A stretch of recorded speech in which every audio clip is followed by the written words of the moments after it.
Dear children, today we are going to learn the chapter 3, Structure of Matter. First of all, let's revise what you have learned in previous classes. What is matter? Matter is anything that occupies space and has mass. Example, paper, pen, water, chalk, air, etc. We also know that different states of matter like solid, liquid and gas. You already learned about the properties of all these states of matter in previous classes. Now let's learn about matter and what is matter made up of. Kanada, the great Indian sage of ancient times, was the first to suggest that all matter is composed of very small particles. He gave the name Anu to these particles. These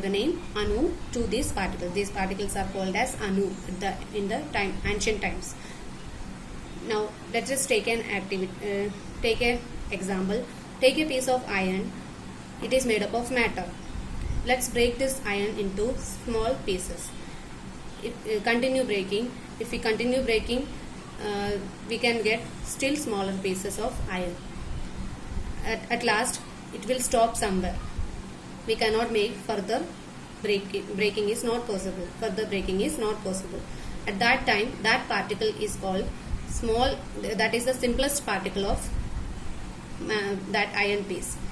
John Dalton, scientist of 19th century, named these simplest particles as atoms. Atoms are very small. Gold bar. If it is a gold bar, it is made up of gold atoms. If it is a iron piece, it is made up of iron atom. But if it is in case of water, it is made up of two different types of atoms. So it is not a water atom. It can be called as a water molecule. Now, on the basis of chemical properties, matter is classified into three. First one, elements. Second one, compounds. Third one, mixtures. Let's go to the first part, elements. Elements are substance made up of only one kind of atoms that cannot be broken down into simpler substances by chemical methods is called an element. A substance which can be made of only one type of atoms and cannot be broken down into simpler particles are called element.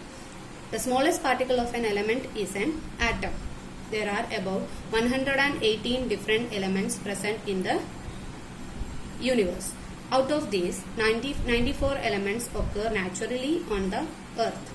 The others have been made by scientists in laboratories. Examples of elements are iron, gold, hydrogen, oxygen, carbon, etc.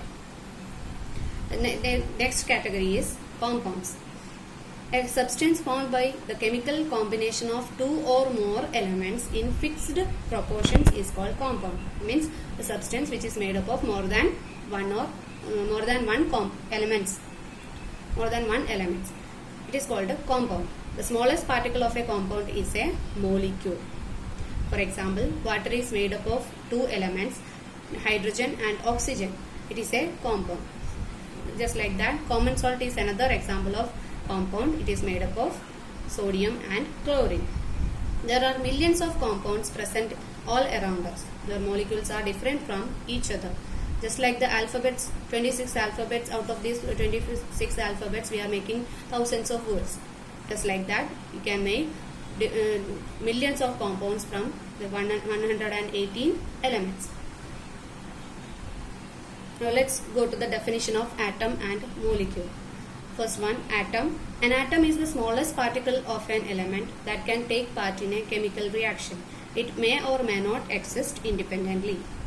Second one, molecule. A molecule is the smallest particle of an element or a compound that can normally exist independently. Now, occurrence of elements or compounds. Many elements have a great tendency to combine with each other to form compounds. These elements are therefore not found in the free state in nature. They only occur in combined form as compounds. Very few elements occur in the free state in nature. Some of them are oxygen, nitrogen and gold. Most of the pure elements are obtained from the breaking of compounds. Just like oxygen and hydrogen can be obtained from electrolysis of water. Means water can be broken down into hydrogen and oxygen by passing electricity. Now let's go to the properties of compounds. A compound can be broken down into its constituent elements by chemical methods. First property, a compound can be broken down into its constituent elements by chemical methods. For example, each water molecule is made up of 2 atoms of hydrogen and 1 atom of oxygen. Now, by passing electricity, we can break this water molecule into hydrogen and oxygen. Second property, a compound always contains the same elements combined together chemically in a fixed ratio. No matter from where you take water, from wherever we take water, suppose it is a river or well or tap water, distilled water, from wherever it takes, it will always contain hydrogen and oxygen in the ratio of 2:1 by volume. Next, third property, the properties of a compound are different from those of constituent elements. That means, for example, properties of water is different from the constituent elements, that is hydrogen and oxygen. So, oxygen is a gas, hydrogen is another gas, but the combined form water is a liquid, and water puts out fire, whereas hydrogen burns and oxygen supports burning. Next, third category, mixtures. When 2 or more elements or compounds are mixed together and there is no chemical change between them, we get a mixture of the elements or compounds. In a mixture, no new molecules are formed. Example, most substances around us are mixtures. Air is a mixture of several gases, even tap water is a mixture of gases, salt solution, sugar solution, all are examples of mixtures. They have the same property of the constituent elements. Now, let's see an activity. Put some powdered iron and some powdered sulfur in a china dish. Mix them thoroughly. Now bring a magnet near them. You will find that the powdered iron in the mixture is attracted by the magnet. The magnet can be used to completely separate iron and sulfur. This means just take a mixture of, make a mixture of powdered iron and powdered sulfur in a china dish. Mix it thoroughly. Bring a magnet near it. You already know that iron is a magnetic material, so it will get attracted towards the magnet. So we can separate iron and sulfur from this mixture by using a magnet. It is clear from the above activity that iron and sulfur have not reacted chemically. There is no chemical reaction between iron and sulfur in this condition. What we had was a mixture of iron and sulfur that could easily be separated by physical method. You can mix any amount of sulfur with any amount of iron to form a mixture of the two. Let's see another activity. Now same iron and sulfur, mix 8 gram of sulfur and 14 gram of iron in a china dish and heat the mixture. After some time, the mixture will begin to glow and give off light. A black substance called iron sulfate is formed. The particles of iron and sulfur cannot be seen separately now. Nothing happens if magnet is brought close to this substance. Next, in this activity, we are heating that mixture. 8 gram of sulfur and 14 gram of iron in a china dish, and we heat it. Then there is a chemical reaction takes place and iron sulfide is formed. Black color substance, iron sulfide is formed. If you brought a magnet near that iron sulfide, nothing will happen because now it has not the property of magnetic. Iron has no property of magnetic property. It's not there. One molecule of iron sulfate contains 1 atom of iron and 1 atom of sulfur. This shows that iron and sulfur are present in a fixed ratio by weight. The ratio is always 14:8. To make a compound, we need the elements at a fixed ratio.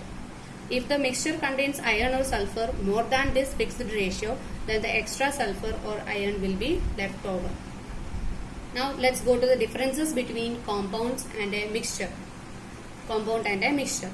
Now first, compounds and mixture. You can see here combination of constituents First property, difference है, in compounds constituents are combined together chemically. In mixtures constituents are combined together not chemically but physically. Then second property, ratio of constituents. In compounds same constituents are present in a fixed ratio. In mixtures constituents can be present in any ratio. Third property, separation of constituents. Constituents can be separated only by chemical methods. In mixtures constituents can be separated by physical methods. Then properties, compounds have the same properties, different from those of their constituents, but mixtures have the same properties of those of the constituents. Now energy changes. Often energy is absorbed or released during formation of compounds, but in mixtures no energy is absorbed or released when mixture is formed. Now let's go to another new topic, symbols. We use symbols to represent elements. A symbol represents an atom. A compound is represented by a formula which contains symbols of the elements present in the molecule of that compound. The present system uses letters of the English alphabet to represent elements. It was first suggested by Berzelius. Then three methods are there. First one, some elements are represented by using the first letter in capital of the name of the element. For example, C for carbon, N for nitrogen, O for oxygen. First letter, we are using the first letter of the name of the element. In second method, names of some elements have the same initial letter. Sometimes same initial letter are there. For example, carbon, calcium and cobalt. All these three have the same initial letter. In such cases, the first letter is taken in capitals together with letter in small from its name. Any other letter from its name in small letter. First letter is already taken and another letter from its name in small letter. For example, Ca for calcium, Co for cobalt, Ba for barium and Br for bromine. First letter capital, you can see here. Second letter small letter. Then another method is the symbol of the same elements are derived from their Latin names. Some symbols are taken from Latin names. For example, Latin name of copper is cuprum and its symbol is Cu. The Latin name of potassium is kalium and its symbol is K. Now let's see some common elements and their symbols. Aluminium, Al, first and second letter. Second one, calcium, Ca, carbon, C, chlorine, Cl, first and third letter is taken. Copper, from the Latin name Cu. Gold, aurum is the Latin name, so Au. Helium, He. Hydrogen, H. Iron, ferrum, Fe. Nitrogen, N. Oxygen, O. Potassium, Latin name kalium, K. Sodium, natrium is the Latin name, so Na. Sulfur, first letter S. Tungsten, wolfram is the Latin name, so W. Zinc, Zn, first and third letter. Now let's go to the topic formula. We know that molecule of water contains 2 atoms of hydrogen and 1 atom of oxygen. So the formula of water should therefore contain symbols of hydrogen and oxygen. It should be shown that the number of atoms of each element in a molecule. It also shows the number of atoms in each molecule. We can write the formula for water as H2O1 or simply H2O. 1 is not represented there. There is no need to write 1 here. So H2O. Common salt is another example of compound. Sodium chloride is called sodium chloride. Is made up of sodium and chlorine. One molecule of common salt contains 1 atom of sodium and 1 atom of chlorine. So the formula of common salt is NaCl. Na for sodium, Cl for chlorine. Both are 1. So there is no need to write 1. Then 1 molecule of ammonia contains 1 atom of nitrogen and 3 atoms of hydrogen. So the formula is NH3. 1 atom of nitrogen and 3 atoms of hydrogen. We can also see some atoms of some elements does not exist independently. They can't stay alone.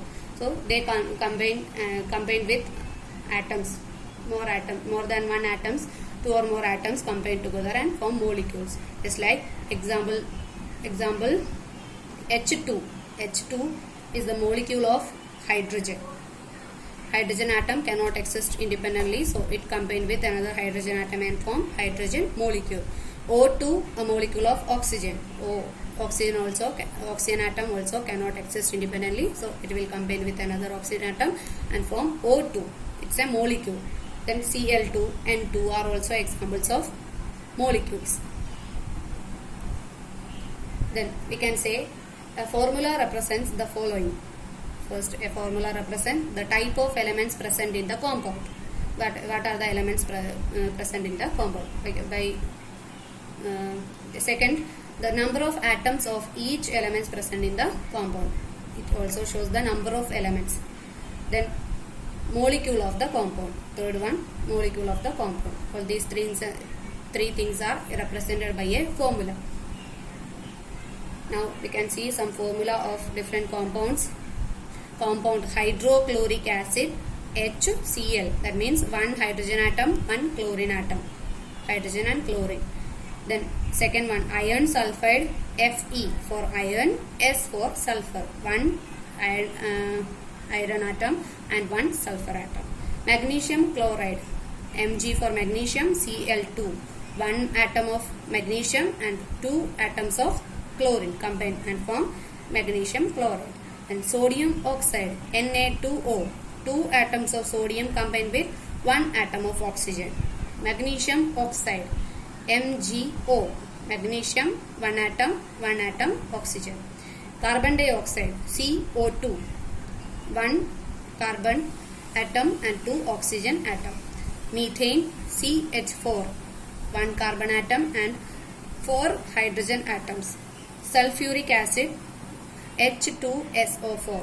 It means 2 atoms of hydrogen, 1 atom of sulfur, 4 atoms of oxygen. In some compounds, 2 or more elements act together as a single group. For example, in sodium sulfate, Na2SO4, SO4 represents the sulfate group. SO4, this one SO4 represents the sulfate group. And in sodium nitrate, NO3 represents the nitrate group. Also we can see some more groups here, some common groups and their formula. Group carbonate, CO3, bicarbonate, HCO3, sulfate, SO4, hydroxide, OH, nitrate, NO3, ammonium, NH4. Some compounds with groups and the formula, you can see by using those groups. Some compounds are here. Sodium carbonate, Na2CO3. Sodium carbonate, CO3 group is there. Copper sulfate, CuSO4. Copper sulfate. Copper nitrate, CuNO3 twice. Cu is the nitrate group is also there. 2 nitrate groups are there. Ammonium chloride, NH4Cl. NH4 group is present in this. So students, today in this session, that this much only. Let's see in the next session.